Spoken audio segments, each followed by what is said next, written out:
Bendiciones, estamos aquí nuevamente en Protagonistas de la Fe. En esta preciosa tarde tengo el privilegio de compartir este primer programa con el hermano Benito. Yo tengo 11 años de casado y ya en el cuarto año de casado pude escuchar una conferencia del hermano Benito sobre escatología, sobre la profecía, sobre el apocalipsis y aprendí mucho y por eso hoy lo he invitado aquí porque sé que muchas personas necesitan escuchar en qué tiempo estamos viviendo y proféticamente sobre todas las cosas. Por eso en esta preciosa tarde le doy gracias a Dios por este privilegio. El hermano Benito también es parte del cuerpo pastoral de la iglesia de la Ola en Fajardo. Así que, sin más preámbulo, bienvenido hermano Benito a este especial programa para nosotros y para todos ustedes. Gracias, pastor. Encantado de compartir con ustedes, que son de la gente nueva, de la nueva generación, tu familita, que hemos compartido ya en la iglesia. Así que estamos para servirte y en la medida en que podamos ser útil a educar al pueblo, para eso estamos, para la gloria de nuestro Dios. Amén, cómo no. Pues, hermano Benito, vamos a comenzar de inmediato. Te pregunto, ¿por qué se dice que Israel, porque el tema de hoy estamos a hablar de Israel, rapto, apocalipsis, ¿por qué se dice que la nación de Israel es el reloj profético de Dios para el rapto de la iglesia? Bueno, cuando hablamos de Israel propiamente dicho, hay que trascender desde Deuteronomio 11:24 y Josué capítulo 1, versículo 3. ¿A qué me refiero? Me refiero a lo que es el nacimiento, el surgimiento todavía en los lomos del amigo de Dios, Abraham. Para que los hermanos nos entiendan, el Señor llamó a Abraham desde la tierra de Ur de los Caldeos. Esa ciudad todavía hoy, siglo XXI, existe con ese mismo nombre, así como Ur de los Caldeos. Ahora, Dios le dijo a Abraham, todo el territorio que pise la planta de tu pie, yo se lo voy a dar a tu descendencia. Para los que son nuevecitos, porque yo sé que hay muchos nuevecitos que tenemos que masticar la profecía para que ellos la puedan digerir, como digo yo. Esto incluye el territorio de Kuwait, lo que es hoy Kuwait, atravesando por el territorio de Irak, Irán, Siria, el Líbano, Israel, propiamente dicho, todo el territorio de Israel y el norte de Egipto. Ese territorio le corresponde a Israel. Claro, Dios después instituye a Israel como su pueblo a través de los 12 patriarcas, los 12 hijos de Jacob. Claro, y para los que no saben mucho de esto, pues estuvieron cautivos en Egipto por 400 años.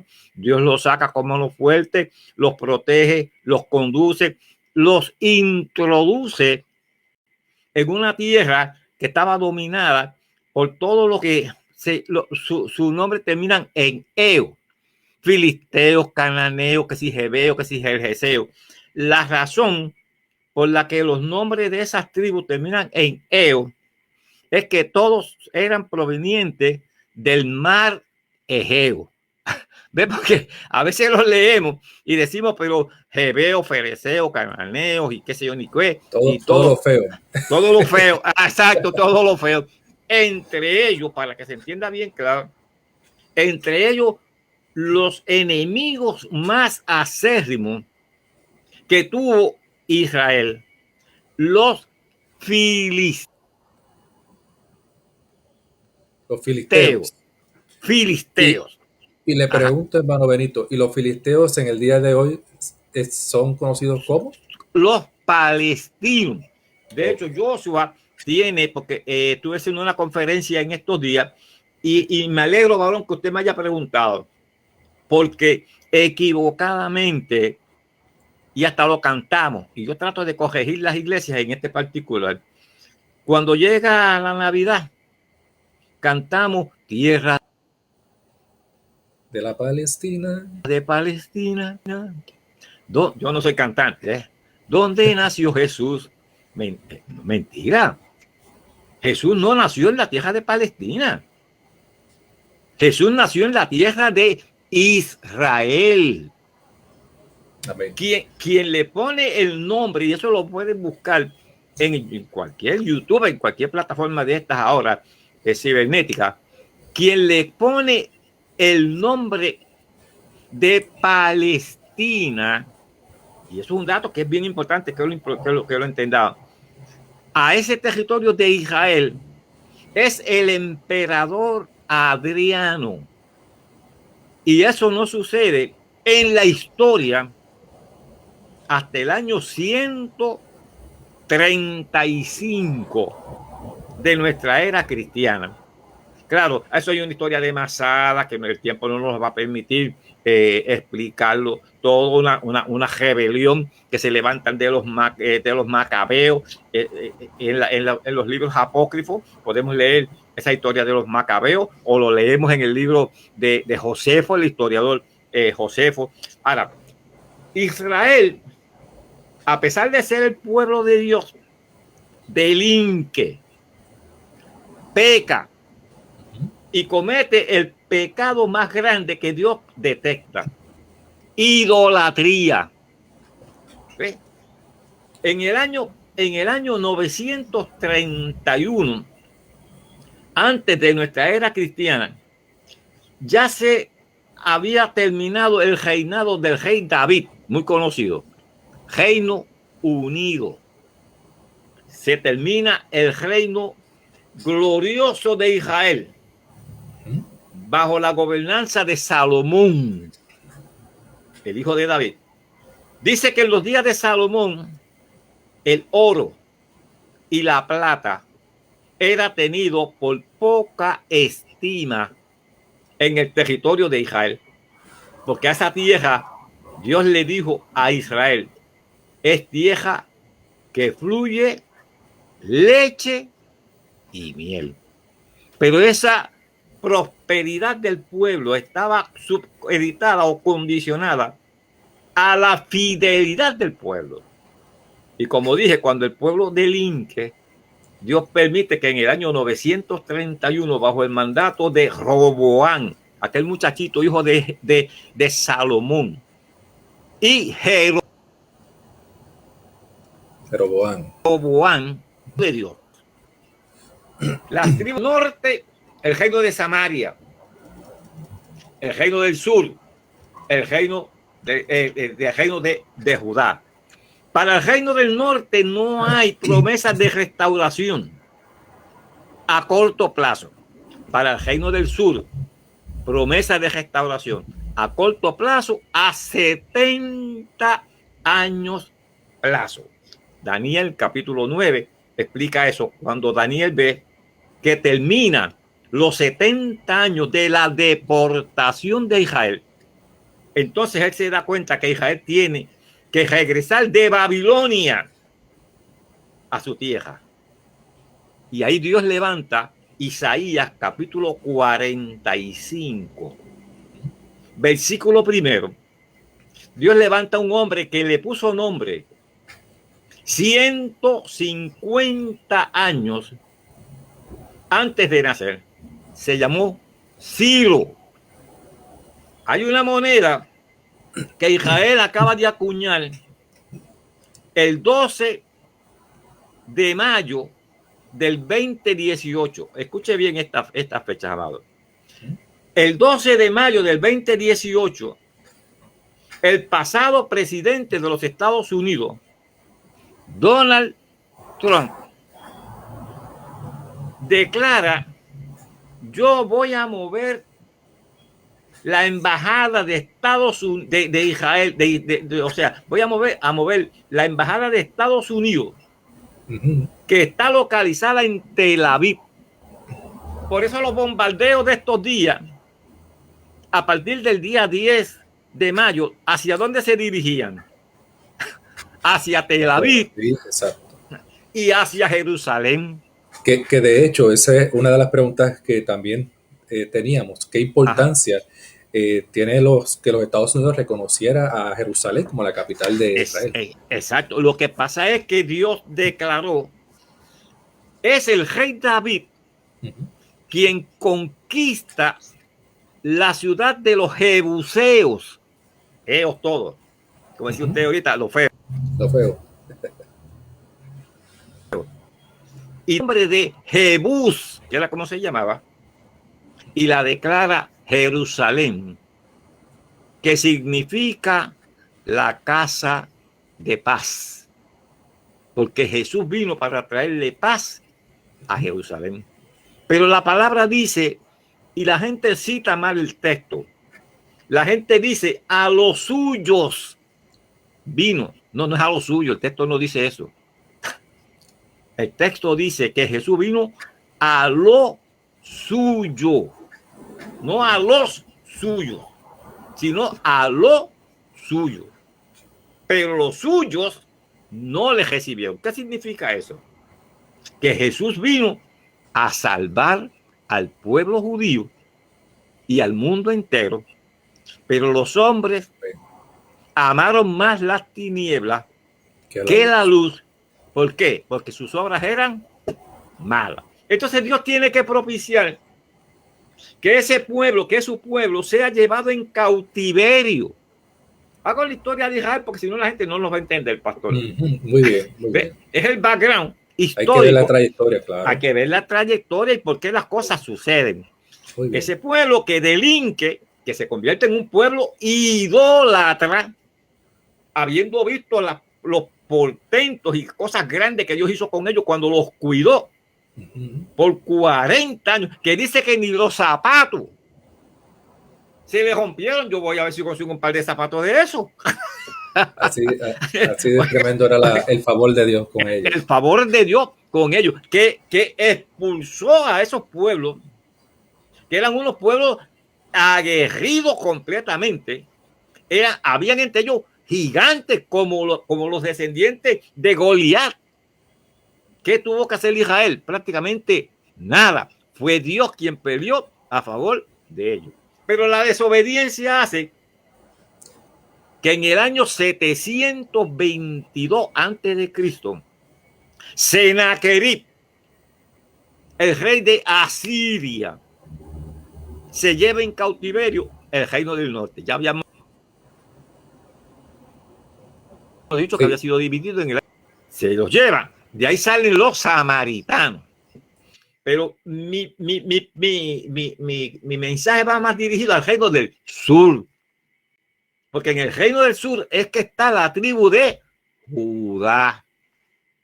Y de la tribu de Judá es que va a nacer nuestro Salvador Jesucristo.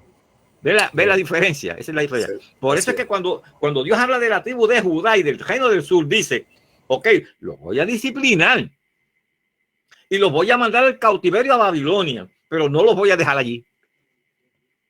A los 70 años los voy a sacar de allí. Y en efecto, así fue.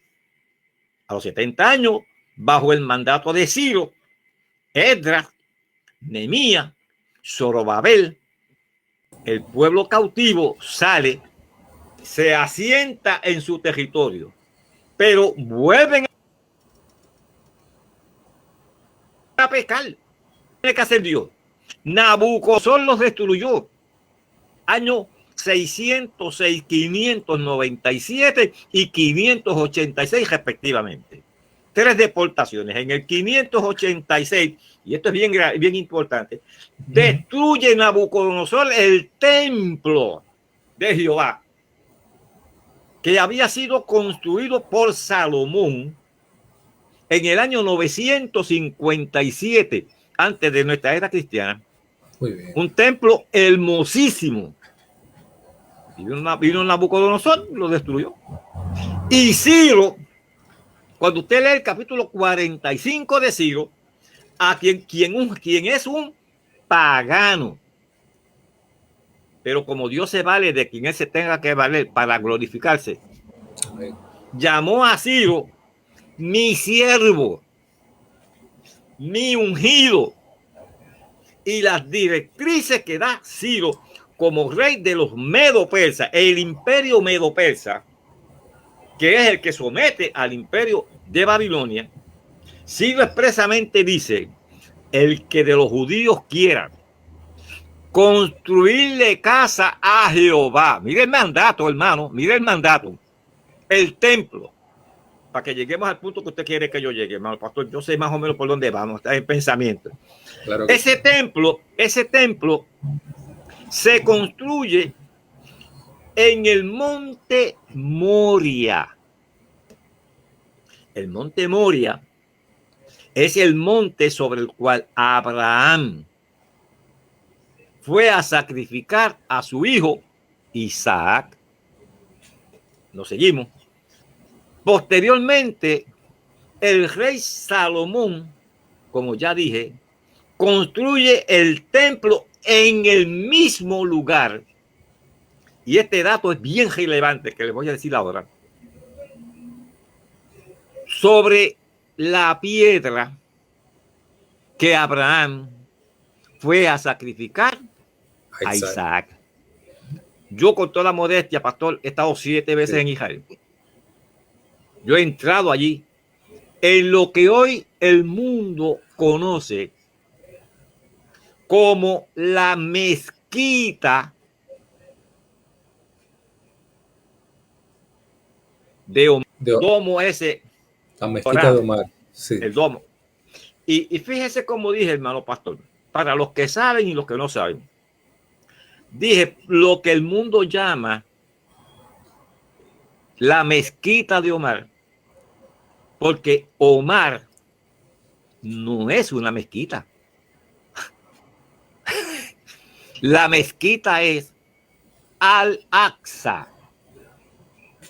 que es la que está al lado de Omar. Porque en Omar no se reza. En Omar no se ora, los musulmanes no hacen nada allí. O sea, la persona, disculpe que le interrumpe, la persona usan ese término como referencia, pero realmente no es ahí el lugar donde donde ellos se reúnen a adorar, ¿verdad?,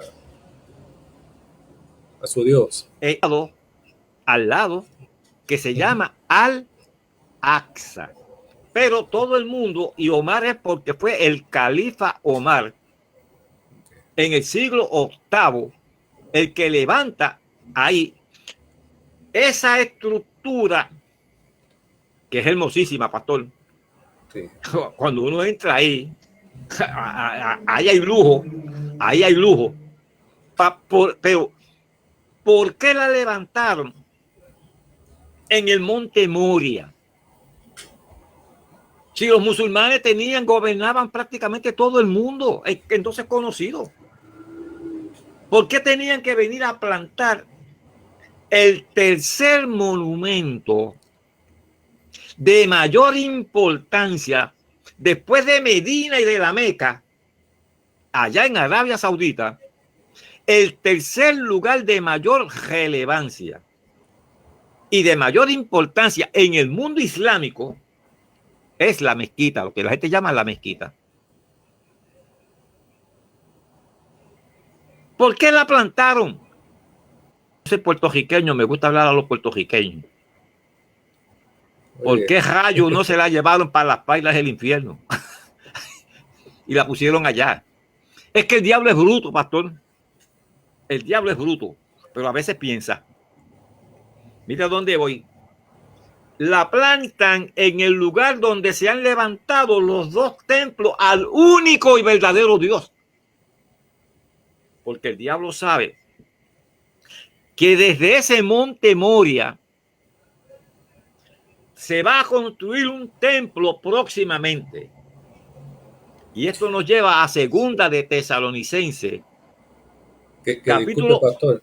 Sí, hermano, con confianza. Sí. Para tal vez personas que no conocen, ¿verdad?, de la palabra y puede ser que se estén conectando. Sí. Lo que usted ha estado mencionando es que el pueblo de Israel ha construido dos templos. Dos templos. Estamos hablando del mismo templo, pero fue destruido el primero, luego se levantó un segundo y ahora está profetizado levantarse un tercero. Un tercer templo, exactamente, hermano. Ahora, fíjese bien. Ese primer templo, como dije ya, el que construyó Salomón, lo destruyó en el año 586. Se construye un segundo templo, obviamente mucho más modesto. Lo construye un pueblo que viene del cautiverio de Babilonia.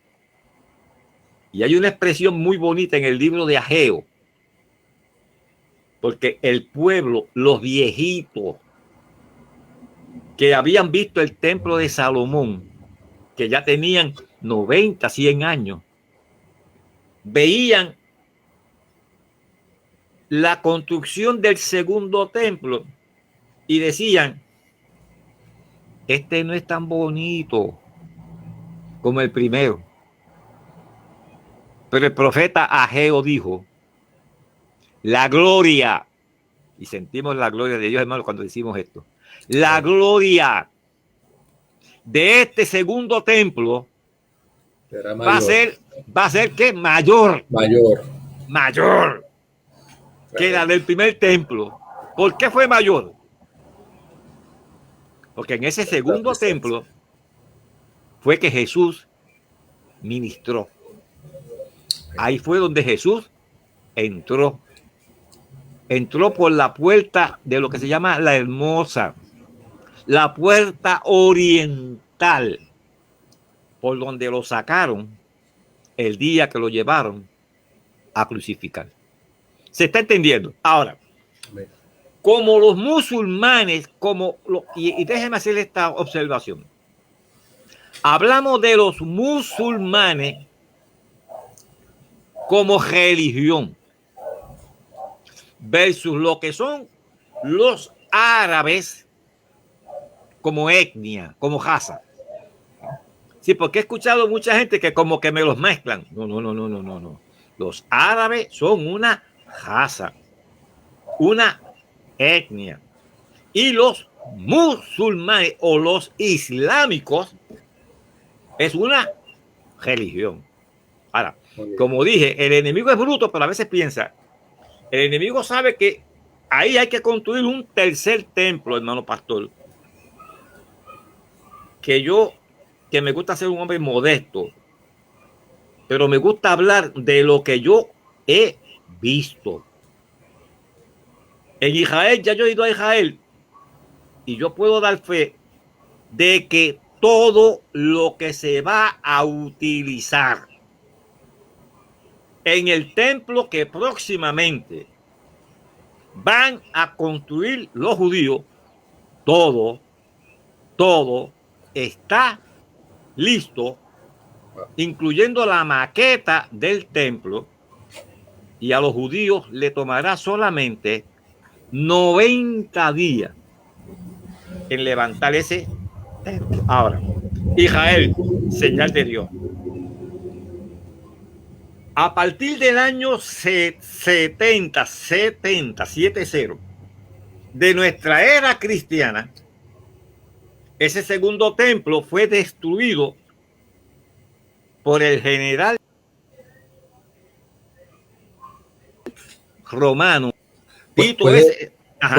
¿Puede mencionar nuevamente el nombre, que el momento se entrecortó? Ajá. Sí. Ese segundo templo, año 70, sí, de nuestra era cristiana, es destruido por el general Tito, que es el hijo del emperador Vespasiano.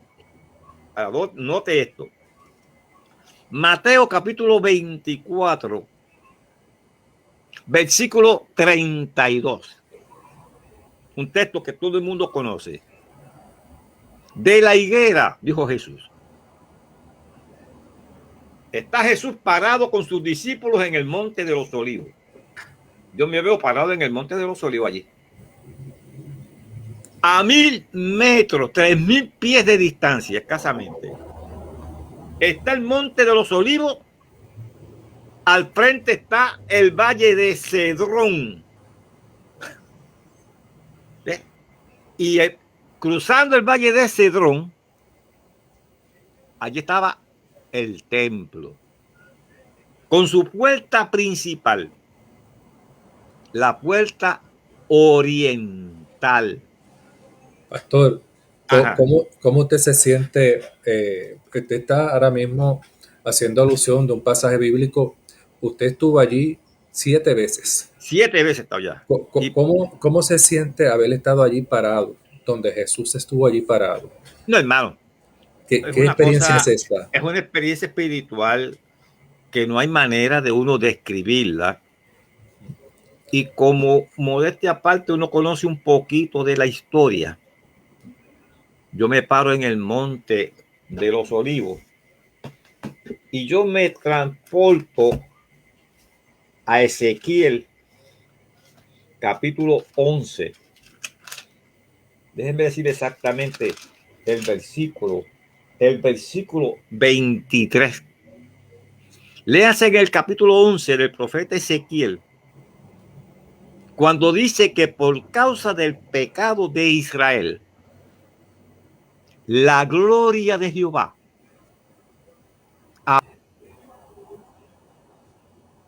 abandonó. Lo describe más o menos de esta manera, para no coger mucho tiempo. Ezequiel ve que un querubín toma la gloria de Jehová, vuela del lugar santísimo, que esa era la división, pastor. Atrio, lugar santo, lugar santísimo. Vuela del lugar santísimo, donde estaba el arca de Jehová, donde se manifestaba la gloria de Jehová.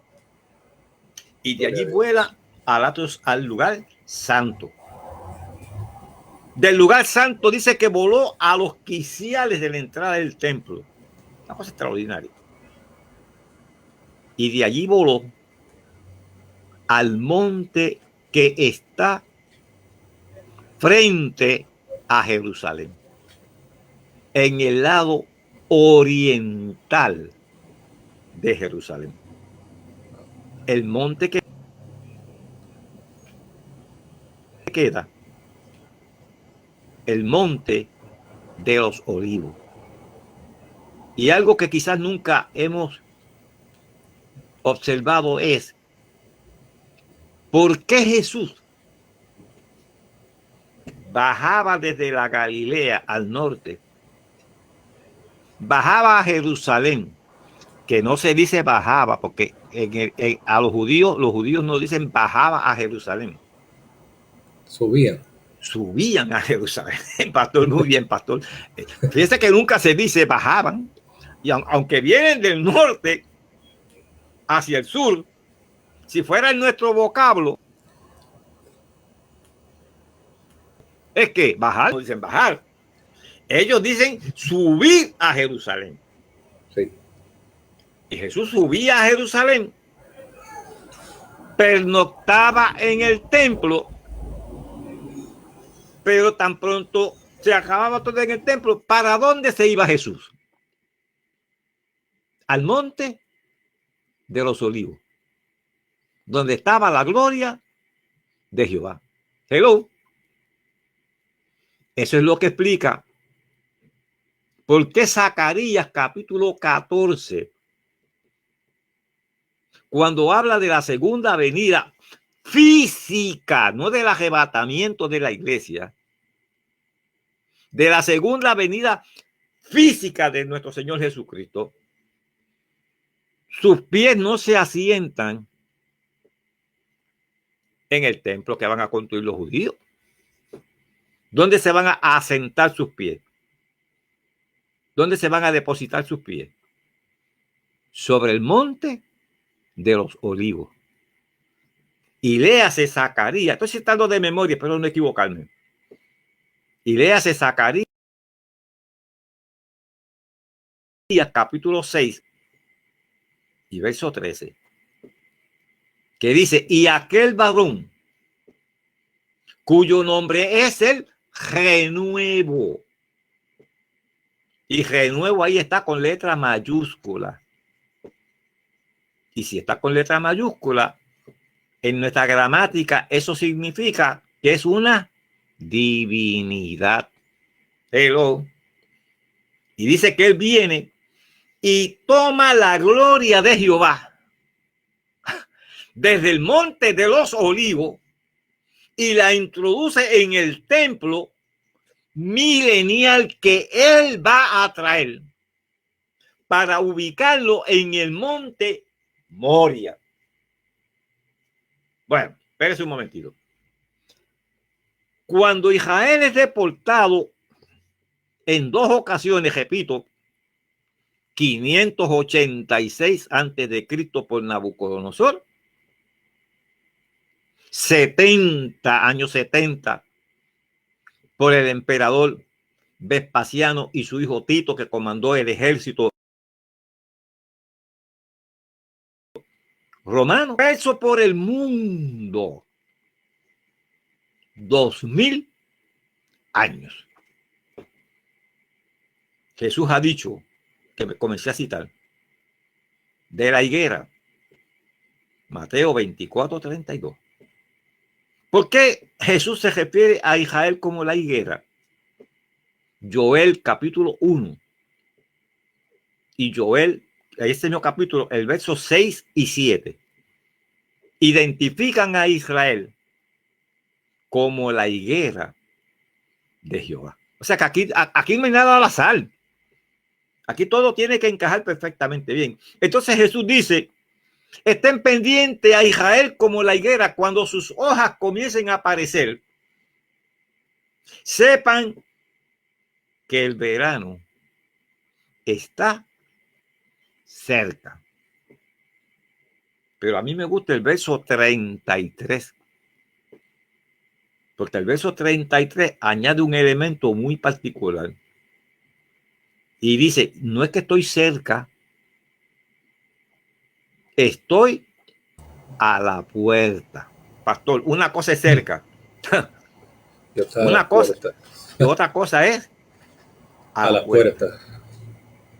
Quizás no nos damos cuenta a veces de esas pequeñeces que parecen en la pero esos son los elementos a que hay que estar pendientes. Escuche bien. Tremendo detalle. Sí. Miren, Mateo 24, 33. Yo no busco a veces en la Biblia por la cuestión de avanzar, pero a veces es bueno que vayamos a donde tenemos. Mire cómo dice, de la higuera, el 32, aprended la parábola. Cuando ya su rama está tierna y brotan las hojas, sabéis que el verano está cerca.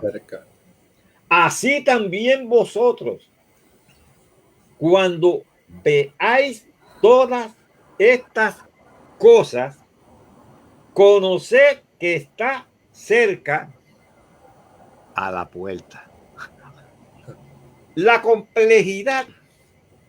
O sea, Jesús está diciendo, Israel, que está perdido en la diáspora, esparcido por todo el mundo.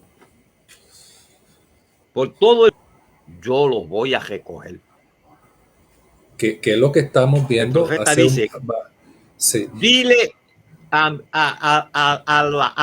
las naciones del mundo, deja venir a mi hijo del norte, deja regresar a mi hijo del sur, deja regresar a mi hijo del este, deja regresar a mi hijo del oeste. Pero eso,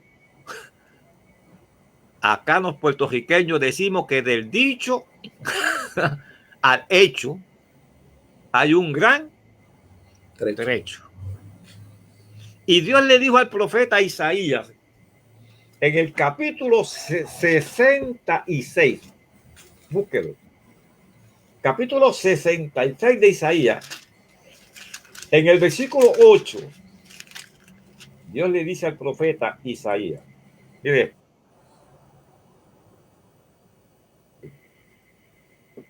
declárale y profetízale al mundo que yo voy a recoger a Israel de los 4 cantones de la tierra, que lo voy a asentar. No es asentarlo, es que cuando digo asentar es a establecerlo. Exacto. En el territorio que yo le dije a Abraham que le iba a entregar a perpetuidad a ese pueblo. Y cuando Dios le dice al profeta Isaías, profetiza eso, Isaías. Mire la expresión del profeta en el capítulo 66 y versículo 8. Lo voy a leer textualmente. ¿Quién oyó cosas semejantes? Hay otra versión que me gusta más porque dice, ¿quién oyó tal cosa? Concebirá la tierra en un día.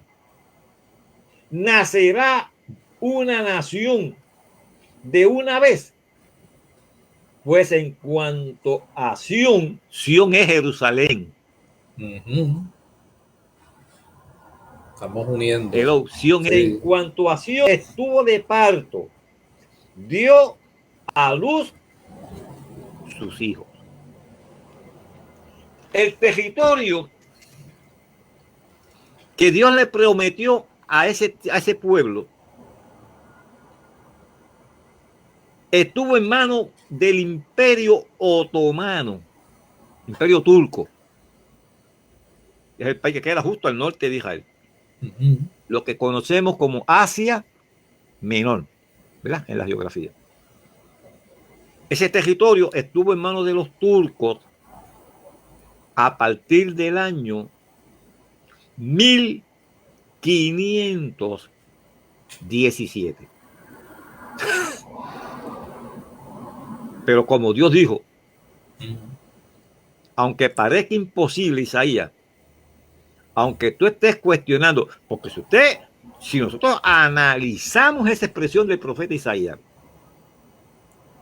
eso es, pastor, como decimos acá los puertorriqueños, cuando usted me dice algo que es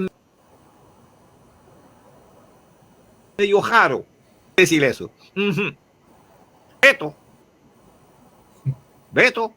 Veto a saber cómo se va a cumplir. Lo que está demostrado ahí en ese versículo 66, verso 8, es la complejidad de que eso se cumpla. Pero como Jesús dijo que se tenía que cumplir, surge la Primera Guerra Mundial. Usted me dijo, pastor, que le hablara algo de Estados Unidos. Vamos a montarlo en este poncito ahora. Muy bien. Busque su Biblia, Génesis, capítulo 48, desde el versículo 17 en adelante. Usted va a leer ahí que dice que Jacob, el padre de los 12 patriarcas de Israel, las 12 tribus de Israel, su hijo José había sido vendido por sus hermanos a Egipto. El faraón, para los que no conocen mucho de la historia bíblica, ¿verdad? El faraón ha tenido unos sueños que lo inquietaron. Unas vacas flacas que se comían las vacas gordas, ¿verdad? 7 años de prosperidad y 7 años de hambre. Y Dios en su sabiduría utiliza lo que parecía un daño a la vida de José, ser arrancado de su casa, ser llevado, vendido como esclavo a Egipto. Lo metieron preso en Egipto. Pero cuando el faraón tiene el sueño, el que lo interpretó fue José. Y eso se llama cuando lo que Dios hace no tiene sentido. Y ese sueño catapultó a José hasta ubicarlo en la posición del gobernador de Egipto. Claro, esto tiene unas variantes históricas, que si eran los Hicsos los que dominaban el norte de Egipto, que habían expulsado a los faraones. Eso yo lo sé, porque yo estudié un poquito de la historia, modestia aparte, pero yo no me voy a meter en esos revoluces. Si alguien se quiere meter en ellos, nos sentamos un día y yo los despalillo en un momentito. Pero lo que quiero que se entienda de momento es que ese José ahora está en Egipto, escuche bien, se ha casado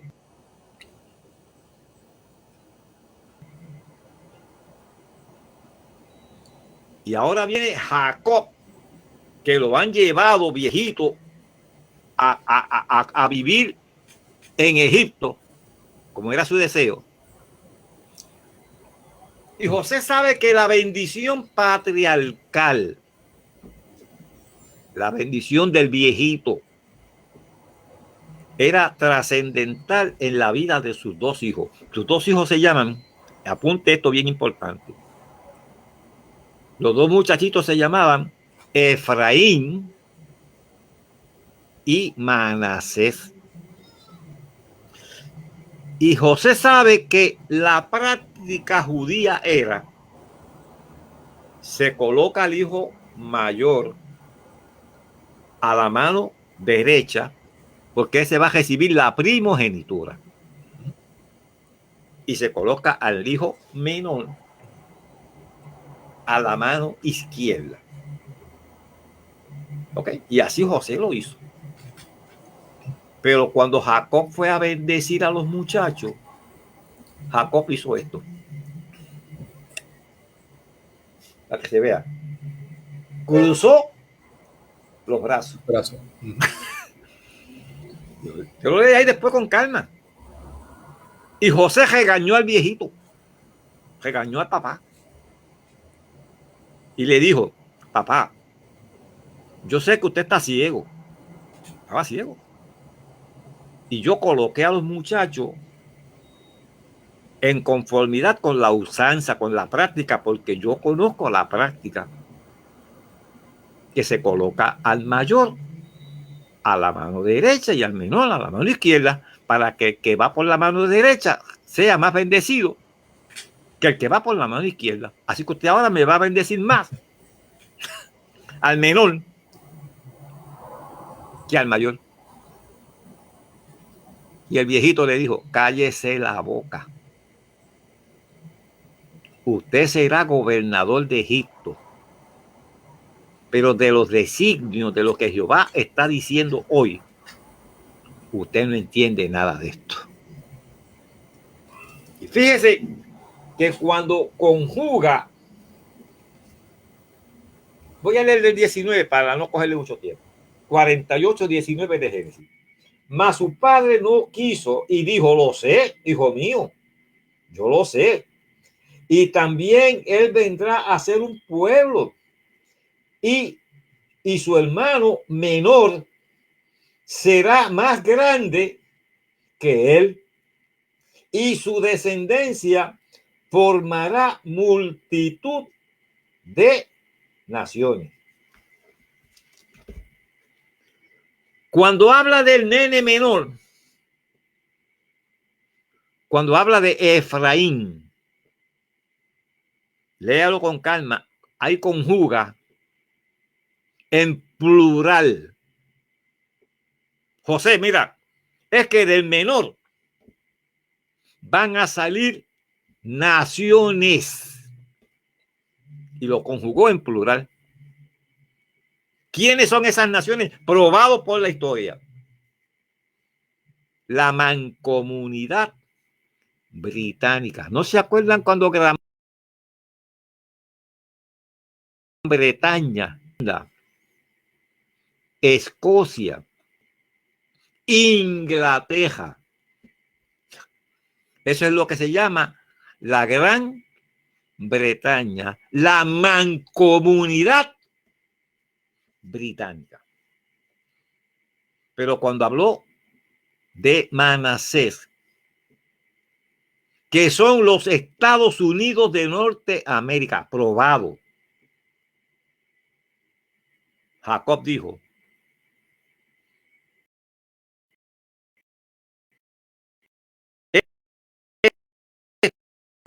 de Manasés es un solo pueblo.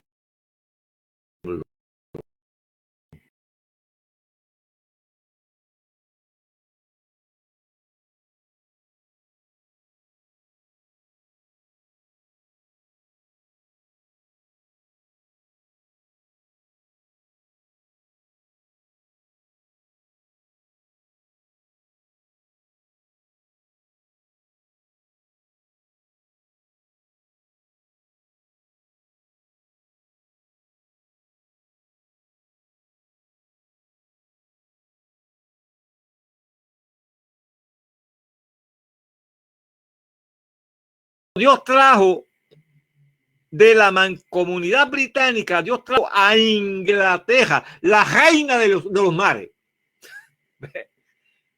y la introduce en la Primera Guerra Mundial, que había comenzado en el 1914.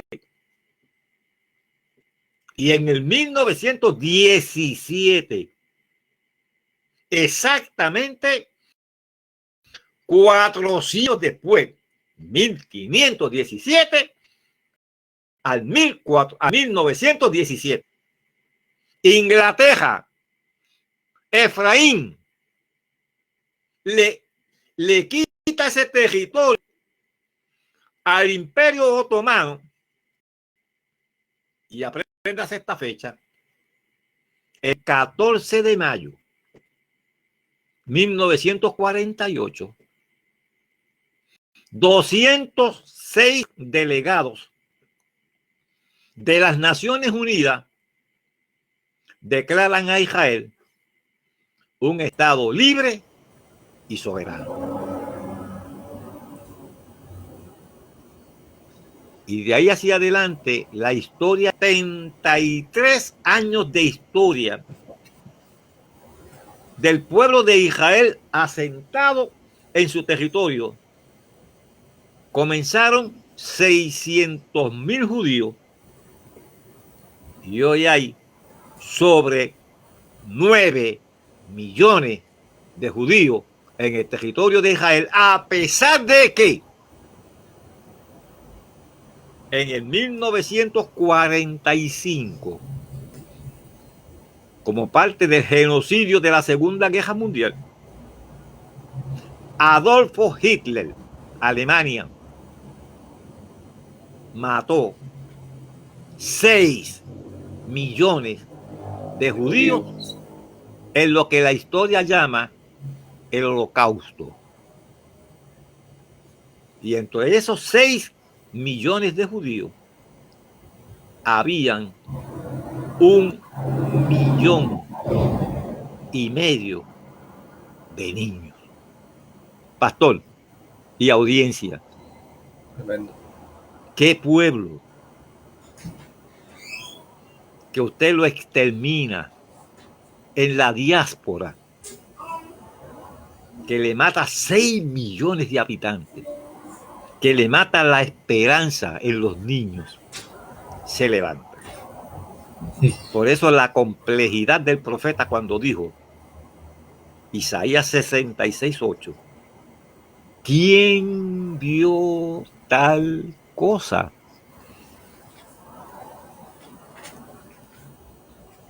¿Cuáles han sido las dos naciones más protectoras?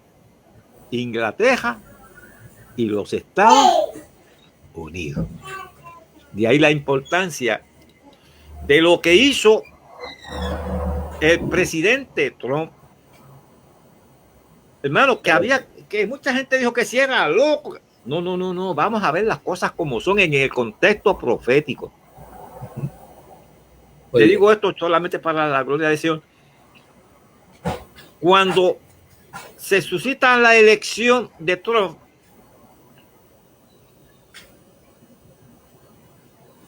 hay que tener mucho cuidado con lo que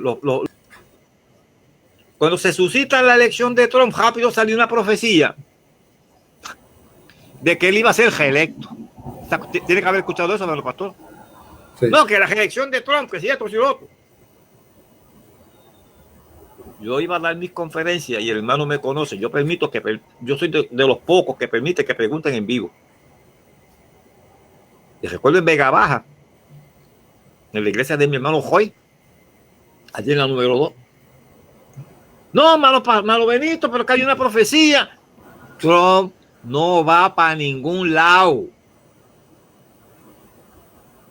Porque ya Trump cumplió lo que tenía que cumplir. El 14 de mayo del 2018, Israel cumplía 70 años. Los mismos años que cumplió en el cautiverio. Hello, 70. Y Trump llega, ya ha ordenado que se traslade la sede, la embajada de los Estados Unidos de Tel Aviv para los palestinos.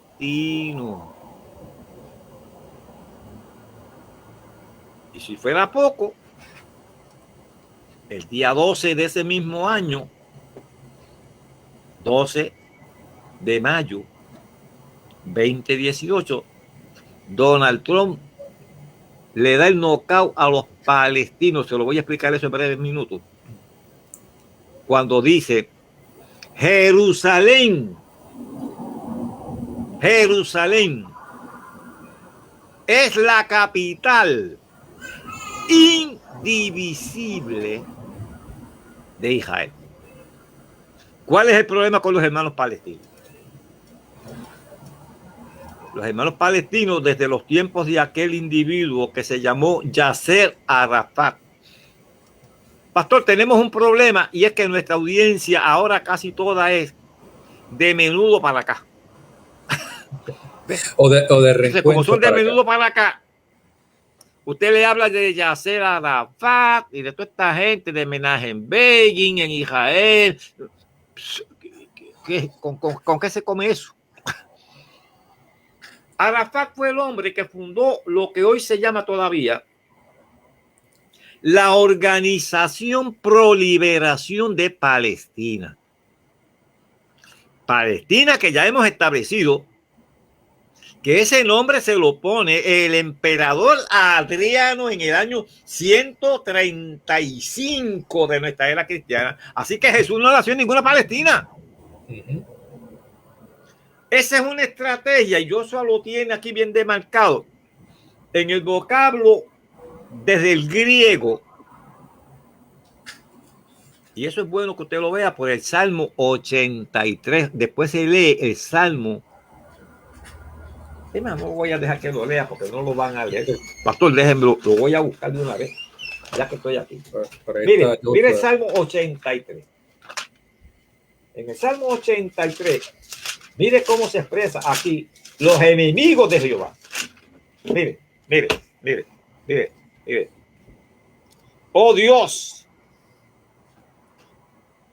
no guardes silencio, no calles, oh Dios, ni te estés quieto, porque he aquí que rugen tus enemigos, y los que te aborrecen alzan cabeza. Contra tu pueblo han consultado astuta y secretamente. ¿Contra quién? ¿Contra quién? Contra tu pueblo. ¿Qué es ese pueblo? ¿Quién es ese pueblo? Israel. Mire qué clase de salmo. Han entrado en consejo contra tus protegidos. Habrán pecado, habrán delinquido, pero son el pueblo escogido por Dios. Y como Dios es soberano, el Salmo 24, ¿qué es lo que dice? De Jehová es la tierra, su plenitud, el mundo y todos los que en él habitan. Y allá en el campo de donde yo vengo, pastor, de Mate Plátano, dicen que yo con lo mío hago lo que me dé la gana. Y como de Jehová es la tierra y su plenitud, a él se complació en darle ese territorio a Israel. ¿Y quién puede cuestionar eso? Ahora, mire lo que dice el Salmo. Han dicho, venid y destruyámoslo para que no sean nación y no haya más memoria del nombre de Israel. Entre los pueblos que están ahí, que se los puedo mencionar, no me voy a meter en esos problemas de poner, sencillamente o lo hago rapidito, vaya, para no molestarlo mucho. ¿Quiénes son esos pueblos? Mire bien, ¿quiénes son esos pueblos? Verso 6. Las tiendas de los edomitas. Edom es Esaú. Igual que cuando usted lee Monte Seir, eso es Esaú. Eso es lo que hoy se llama Jordania.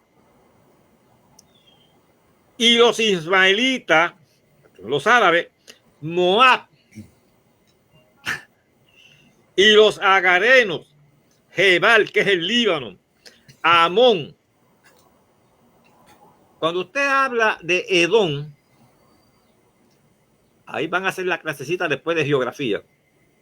Cuando usted habla de Edom, Amón y Moab,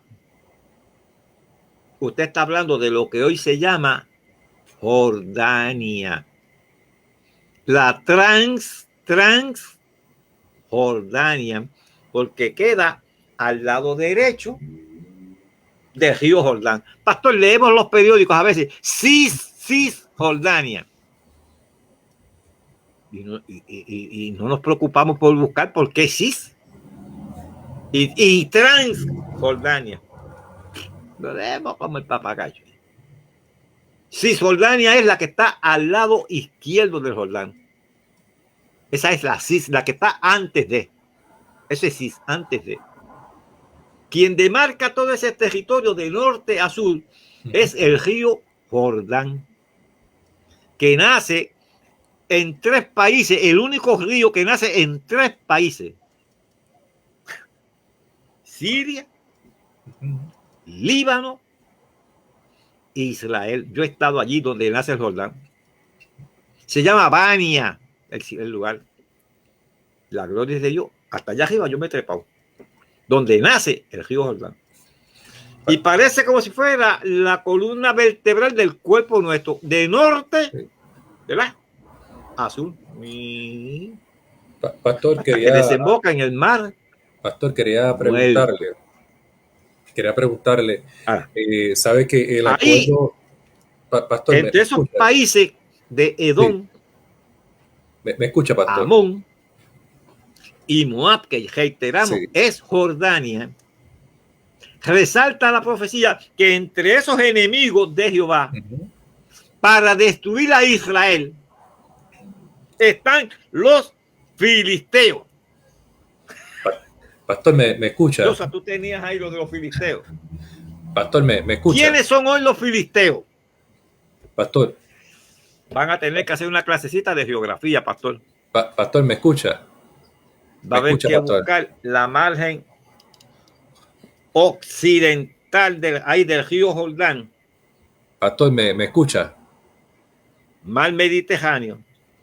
Y ahí mismito en la costa del mar Mediterráneo. Sí. Pastor, ¿me escucha, está Pastor? Gaza. ¿Me escucha? ¿Desde dónde es que le están disparando a Israel? Pastor. ¿Dónde es que está establecido el grupo Hamas o Hamas, los terroristas, que el día 10... Pastor, ¿me escucha? Ahora, día a Israel. ¿Saben por qué lo están bombardeando? Porque los palestinos están exigiendo que Jerusalén, la ciudad de Dios, la que Dios ha dicho, el que se meta con Jerusalén, es como si tocara la niña de mis ojos. Adoramos a Dios. Pastor, pero el diablo sabe que Jerusalén es donde se va a establecer el templo. Yo no sé si me hago entender. Pastor. Y la mezquita está ubicada sobre la roca, ya le expliqué, No sé si me están donde escuchando. Salomón levantó el primer templo y donde se levantó el segundo templo, y sobre esa roca va el lugar santísimo. Pastor, ¿me escucha? ¿Me escucha, De pastor? buena fe o por desconocimiento, que están postulando que es factible que los judíos construyan su tercer templo y que al lado de Al-Aqsa y de Omar, eso es no. ¿Sabe Pastor, por qué eso es no? me escucha, pastor. Porque Pastor. contradice Ezequiel capítulo 43, verso 12.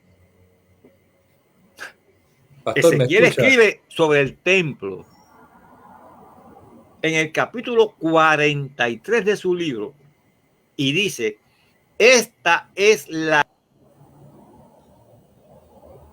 ley de la vi en la iglesia donde estuve predicando, mi sobrina Neri, que dice, esta es la ley del templo. La ley del templo es que todo el monte Moria será santísimo. Entonces, señores, Monte Moria no puede ser santísimo si desde el mismo lugar se va a establecer adoración a Jehová y a Alá, el Dios de los musulmanes, porque Dios no comparte su gloria con nadie. Esa Pastor, mezquita, me mal escucha, dicha, pastor. Omar, y Al-Aqsa, las dos van a ser destruidas. Pastor, Un ¿me escucha? misil, la paz esta, eso habría que explicarlo después. La supuesta paz esta que coordinó Egipto, eso no va para ningún sitio, hermano. No los voy a tosigar, Pastor, pero el que pueda después se lee pastor, ¿me escucha? Isaías capítulo 19, ¿Me verso escucha, 20 al pastor? 24, Pastor, para que usted vea la benevolencia de Jehová hacia el pueblo de pastor. Egipto. La benevolencia de Jehová hacia el pueblo de Egipto. Y dice ahí, Isaías 19, 20.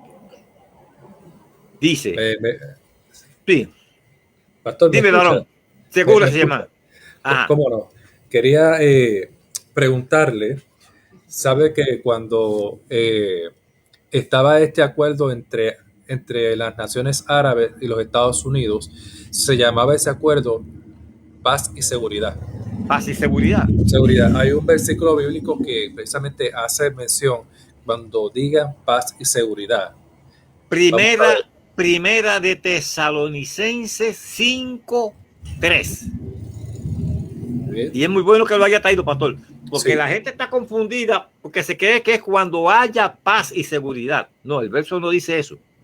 Usted lo citó muy bien. El verso dice, y cuando digan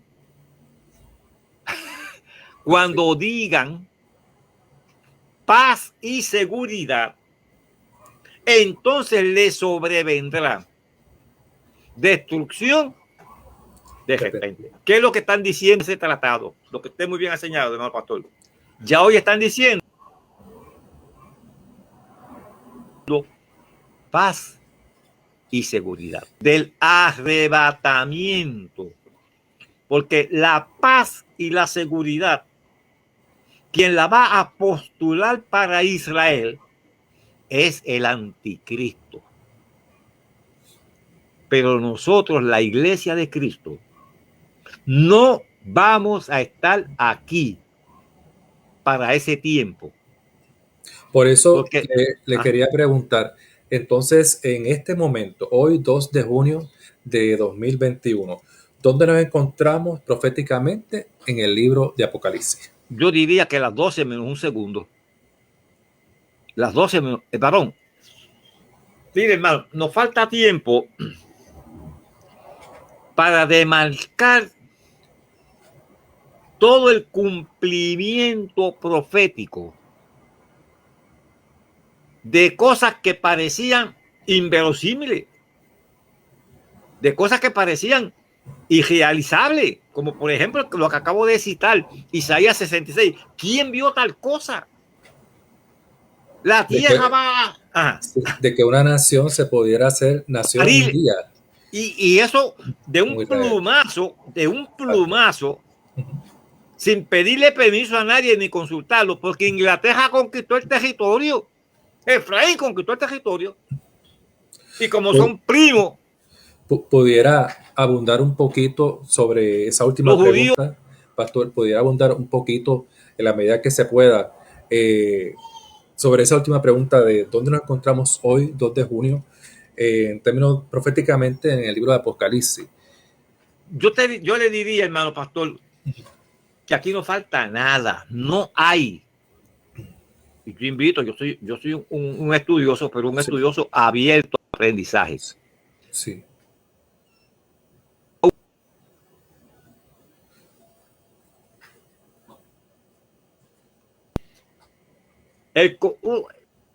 Dos conceptos básicos para que el pueblo entienda. Sí.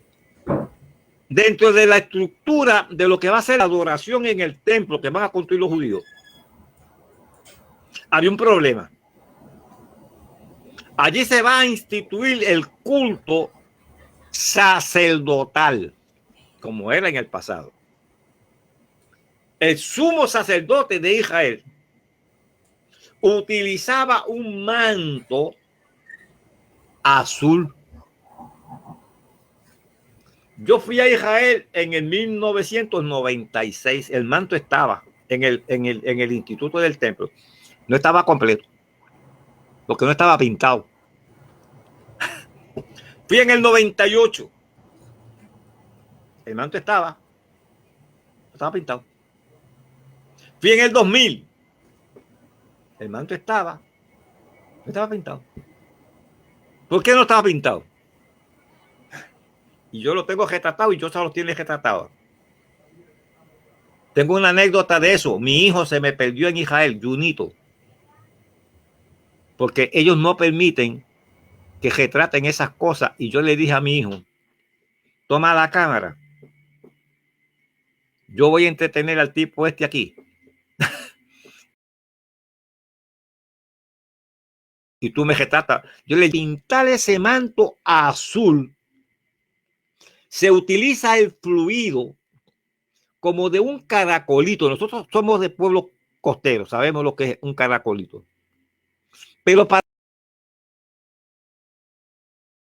pintar ese manto, 4,000 caracolitos. Y no había ni uno. Pero en 2000 años, escuché bien, en 2000 años no apareció ni un caracolito de eso. Yo estuve ahora en Israel en el 2012. El manto ya está pintado. Wow. ¿Se entiende lo que estoy diciendo? Señal del último tiempo. Para los judíos que van a subir al monte Moria a construir el templo cuando se caiga la mezquita, escuche bien esto, al judío ortodoxo, entiéndase que es el judío ortodoxo, los religiosos, los recalcitrantes. Esos son los que tienen la chiva. La chiva, los gojitos, que no trabajan, lo único que ellos hacen es estudiar la Torá, el Pentateuco. Cuando yo voy a Israel y yo voy a subir al monte Moria, dentro del muro de los lamentos, el guía me dice, pastor, usted sabe que yo no puedo subir a esa explanada donde están las mezquitas, porque ahí se adora una divinidad que no es Jehová. Y si yo subo allá arriba, yo no me puedo reincorporar al pueblo, porque me convierto en inmundo. Hello. Usted ya sabe, usted va a entrar por esta puerta y yo lo voy a esperar a aquel otro extremo allá afuera. Él no accesa a ese lugar. No sube a ese lugar. Pero había un problema. Cuando se caiga la mezquita esta, como el lugar no ha sido todavía purificado, esos judíos se convierten en ¿qué? En inmundos. Y hay que hacer un proceso que está descrito, lo lee después en Números capítulo 19. La famosa vaca alazana, la vaca roja. Hello. Por 2000 años no nació una vaca roja en Israel. O sea, los caracolitos por 2000 años. Hello, no sé si me hago explicar.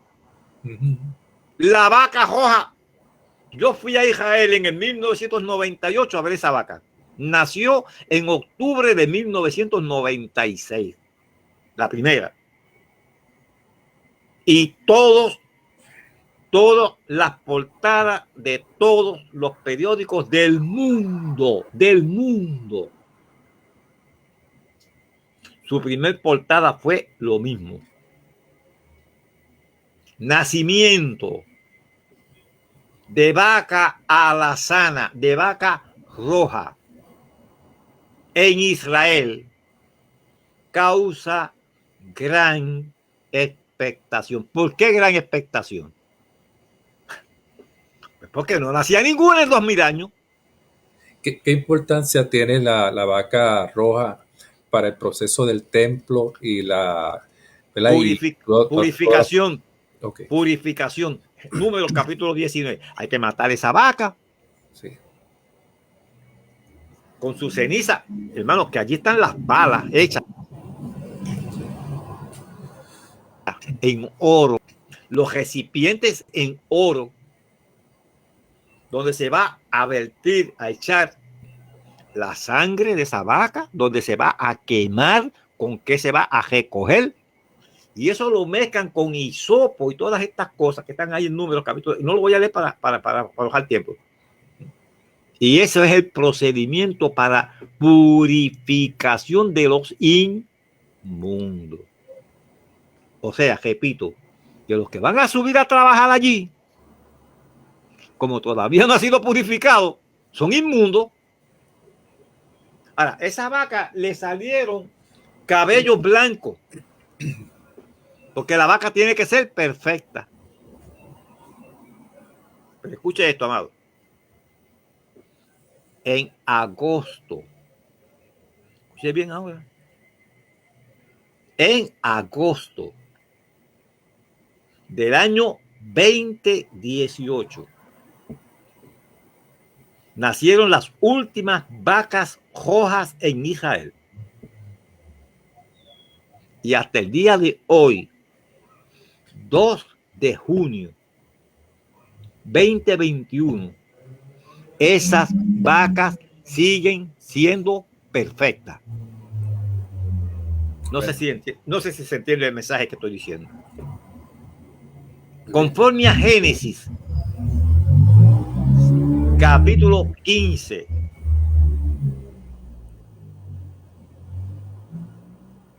Esas vacas, años.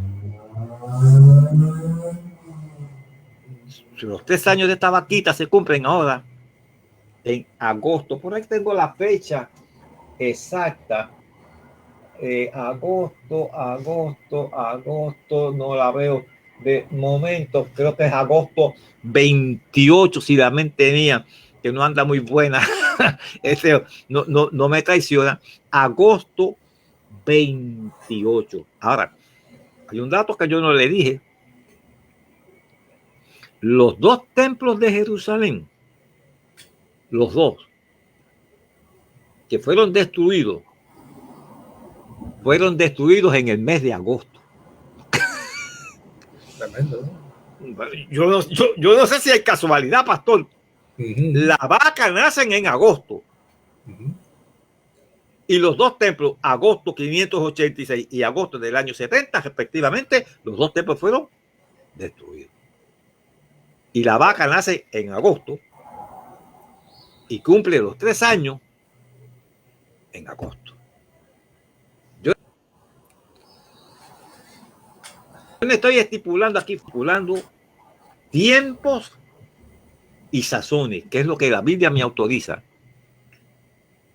Lucas capítulo 21 dice: cuando ustedes vean estas cosas, erguíos, levanten sus cabezas, vuestra redención está cerca. Termino diciéndole esto. El elemento más difícil, porque si difícil fue que aparecieran los caracolitos para pintar el manto, ya lo hemos explicado. Si difícil fue que apareciera la vaca roja, Números capítulo 19, lo hemos explicado. Más complejo era el aceite de la unción. Porque Éxodo dice que Dios le dijo a Moisés: Moisés, este es el aceite de la unción dedicado a Jehová. Y al que se le ocurra, Moisés, al que se le ocurra y por cuanto es santísimo, tú lo sacas fuera del campamento, lo apedrea hasta la muerte. Es un blasfemo. Y ahí sí se complicó la cosa, porque entonces no tenían el aceite. Y estoy citando expresamente Éxodo capítulo 30 y verso 33, para que tengan la cita. Cualquiera que compusiere ungüento semejante y que pusiere de él sobre extraño, será cortado de entre su pueblo. O sea, no tenían el aceite, habían resuelto lo del manto, habían resuelto lo de poseer a Jerusalén, tienen el territorio, tienen los chavos, tienen todo preparado para hacer el templo, pero no había el aceite para ungir al sumo sacerdote, que ya lo nombraron. O sea, Israel ya tiene todo montado para la institución de la adoración en el templo que van a construir. Wow. Llegaron a Qumran, yo estaba allí también, orillas del Mar Muerto. En el 47 se encontraron allí en la cueva número 4 los rollos del profeta Isaías. Yo tuve el privilegio de estar allí y ver pedacitos de cuerito, pergamino. Y como la guía que yo tenía, Margalit, era una mujer que hablaba, o habla, todavía está viva, habla 5 idiomas. Obviamente, entre ellos hebreo y griego y cuánta cosa. Y yo cojo uno de los cueritos, o sea, lo cojo, no, eso está en una cripta allí de cristal. Pero se ve, la escritura se ve, la escritura se nota. Y yo le digo, Y se puede leer de eso ahí. Y me dijo, pues seguro que sí, pastor. Y leyó de lo mismo que está en Isaías. Lo mismo que está en mi Biblia en Isaías. Es lo que está en los cueritos allí. Alaba la gloria de Dios ahora. Amén. Ahora, Israel no tenía el aceite. No lo pueden hacer. Y ahí tenían una complejidad grande. Llegaron a la cueva número 11, si mal no recuerdo. Allí mismo en Qumran, donde encontraron los rollos del Mar Muerto. Y allí vieron una jarra pequeña en una de las cuevas de Qumran. Y dijeron, oye, mire esa jarra que está ahí, ¿esto qué será eso que hay ahí? Yo siento la gloria de Dios cuando le estoy diciendo esto, amado. ¿Sabe qué era lo que había allí? Una botella de aceite.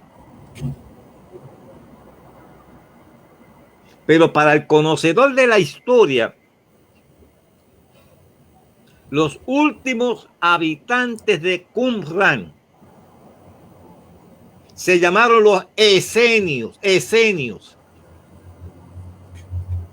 Y los esenios hacen 2000 años que abandonaron a Qumran. ¿Está bien? El aceite de la unción bíblico, lo que se llama la vida útil de un producto, el periodo de tiempo que sirve, es 20 años.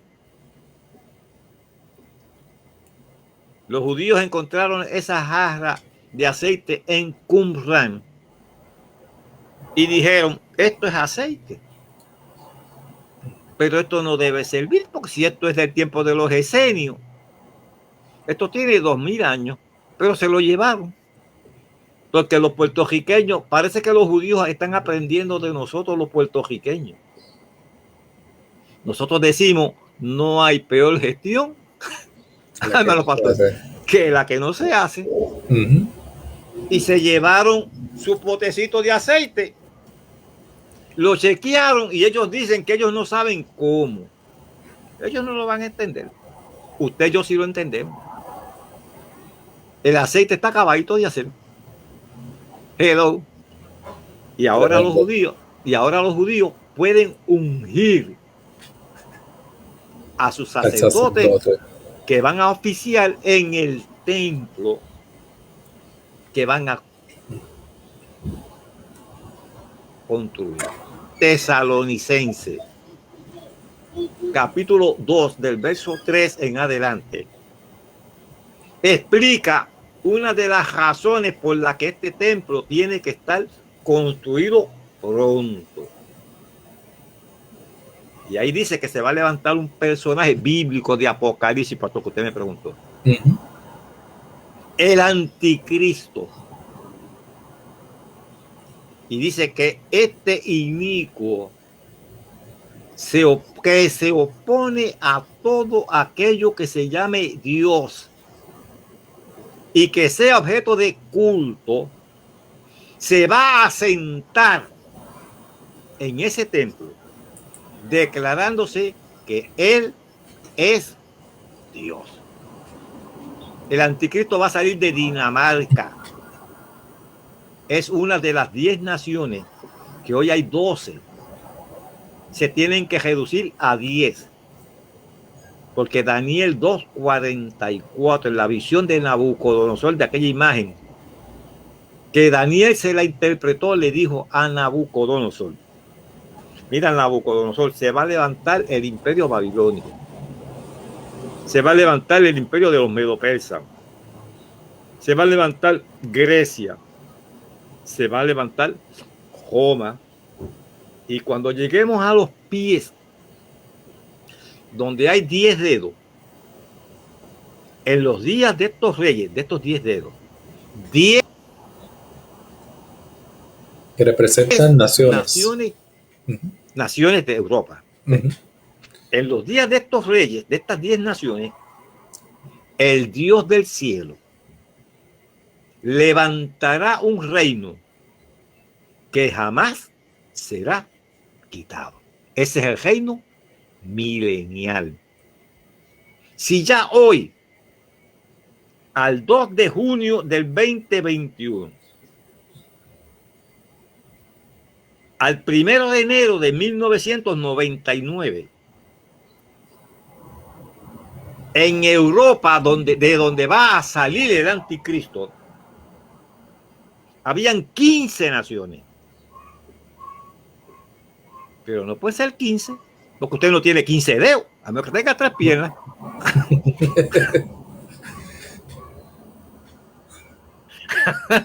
Los descendientes de Goliat tenían 24 dedos, 6 dedos en cada mano. Eso no es broma, eso es Biblia. Pero nosotros no somos descendientes de nada. Y la imagen estaba 10 dedos.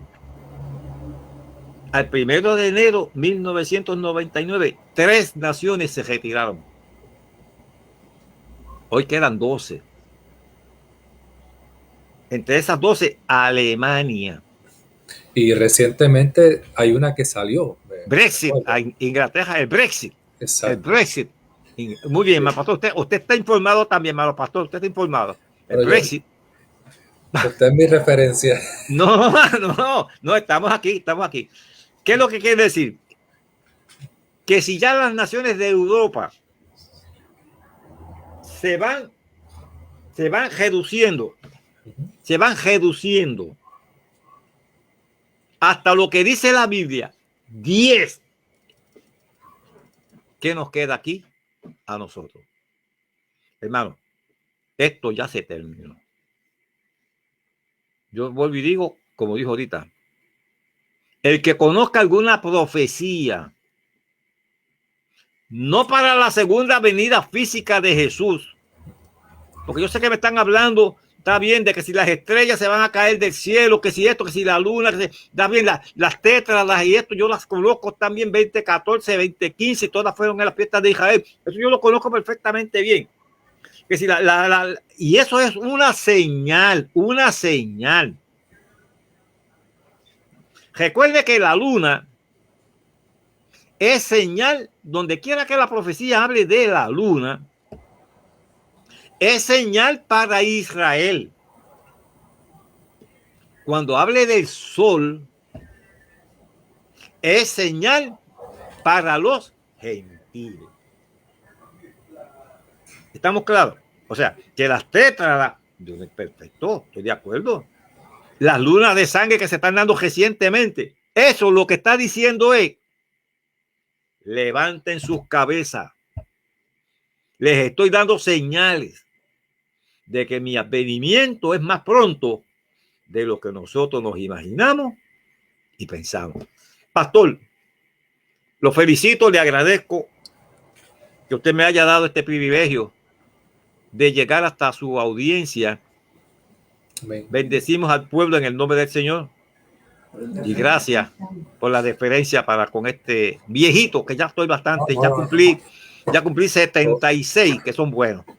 Cómo no, gracias a usted por aceptar la invitación y por traer dirección, ¿verdad?, profética, para que todos aquellos que conocemos al Señor podamos ubicarnos y estar apercibidos para la venida del Señor, más bien el rapto de la iglesia. El rapto de la iglesia. Que es lo que estamos esperando. Así que hoy más que nunca, yo le digo a mi iglesia, y usted me podrá corregir en eso, pero entiendo que esta generación es una generación privilegiada, y cuando hablo de generación no me refiero a jóvenes necesariamente, sino que todos los que nos ha tocado vivir ahora. Exacto, porque hemos visto el cumplimiento, Estamos viendo cosas que otras personas en otro momento nunca vieron, con un avance, con una agilidad, una rapidez impresionante. Exacto, hermano pastor. Y claro, somos responsables de eso. Sí. Como dice Lucas 12:47.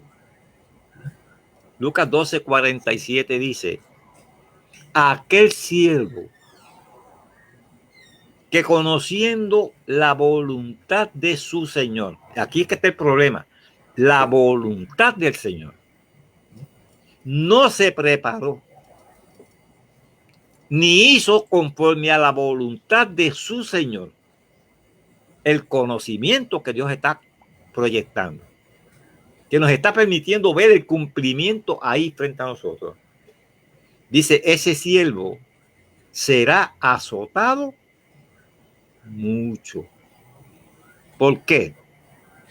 Porque tuvo el privilegio de vivir en tiempos, como usted muy bien ha señalado, hermano pastor, en tiempos de cumplimiento de cosas que parecían que eran improbables, pero Dios ha permitido que nosotros las podamos visualizar, pero no es meramente para aprendizaje, es para ponerlo en práctica, para allegarnos al Dios que nos ha llamado.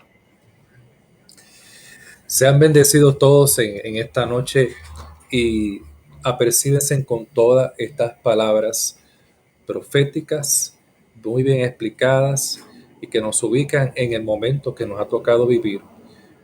Creo que este es un tiempo donde se ha evangelizado en toda la historia, pero si todavía nosotros podemos alzar nuestra voz y predicar a Jesucristo, sigámoslo haciendo hasta ese momento que suene esa trompeta y que entonces aquellos que estén aquí, que amen al Señor, puedan subir a la presencia de Dios. Dice la Biblia que los muertos en Cristo resucitarán primero. Y nosotros, los que hemos quedado, seremos arrebatados y juntamente nos encontraremos con el Señor en el cielo.